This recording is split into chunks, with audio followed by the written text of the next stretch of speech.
Oy pare, may tanong ako. Sige, ano yun pare? Bakit maswerte ang kalendaryo? Kasi marami siyang date. Oh, ako naman magtatanong. Anong tawag ng batang langgam sa kapatid na babae ng nanay niya? Di auntie.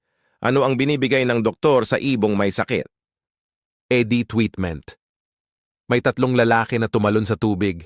Ilan ang nabasa ang buhok? Wala. Kalbo silang lahat eh. Bakit malungkot ang kalendaryo? Kasi bilang na ang araw niya. Ano ang pagkakaparehas ng utot at tula? Kasi galing sila pareho sa poet. Ano ang maraming sakay, jeep o ambulansya? Siyempre ang ambulansiya. Kasi ang jeep ay 10 lang ang bawat side samantalang sa ambulansiya madalas na 50-50 ang sakay. Ano ang makukuha mo sa baboy na magaling magkarate? Di pork chop. Ano ang pinakatamad na letter sa English alphabet? Letrang E, kasi laging nasa bed. Bakit pumapasok ang aso sa simbahan? Kasi bukas.